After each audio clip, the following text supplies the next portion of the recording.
हिते वाक़िअ ॿुधायूं त ख़ैरपुर में फातिमा फरड़ो क़त्ल केस में गिरफ़्तार मुख्य जवाबदार असद शाह जी घरवारी हिना शाह ऐं फयाज़ शाह खे दहशतगर्दी टोड़ अदालत में पेश कयो वियो आहे।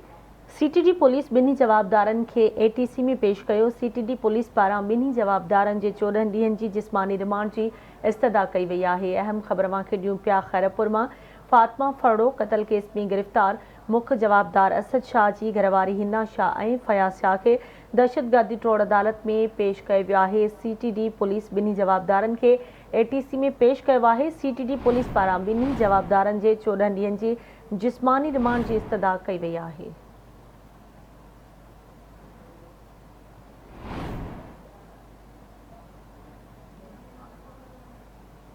ख़ैरपुर में ख़बर है। फातिमा फरड़ो क़त्ल केस में गिरफ़्तार मुख्य जवाबदार असद शाह ऐं घरवारी हिना शाह ऐं फयाज़ शाह के दहशतगर्दी टोड़ अदालत में पेश किया वियो आहे। सीटीडी पुलिस ॿिन्ही जवाबदारनि खे एटीसी में पेश कयो आहे। सीटीडी पुलिस पारां ॿिन्ही जवाबदारनि जी 14 ॾींहं जे जिस्मानी रिमांड जी इस्तदा कई वई आहे।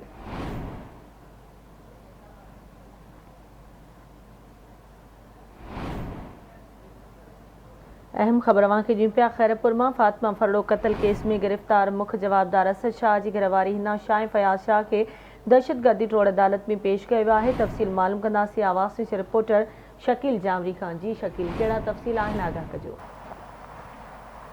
जी बिल्कुल, रानीपुर जी पिरानी हवेली में तशद्दुद बाद तड़पी फौत थियल 10 साला मासूम फातिमा फरड़ो वारे केस जे मुख्य जवाबदार हिना शाह ऐं संदसि वालिद फयाज़ शाह के ख़ैरपुर जी दहशतगर्दी टोड़ अदालत में सीटीडी पारां पेश कयो वियो आहे। मां तव्हांखे ॿुधाईंदो हलां त गुज़िरियल ॾींहुं जेको आहे हिना शाह खे हैदराबाद मां गिरफ़्तार कयो वियो हो, जॾहिं त हुनजो वालिद फयाज़ शाह ऐं हिना शाह जो मुड़ुसु मुख्य जवाबदार असद शाह जेको आहे अॻु में ई पुलिस जी गिरफ़्त में आहिनि ऐं सैयद असद शाह पुलिस रिमांड में आहे, जॾहिं त अॼु सीटीडी पुलिस पारां हिना शाह ऐं संदसि वालिद फयाज़ शाह जे रिमांड जे लाइ खेनि जेको आहे दहशतगर्दी टोड़ अदालत में पेश कयो वियो आहे। जी ठीक है शकील, वॾी महिरबानी अवां जी अपडेट करण लाइ।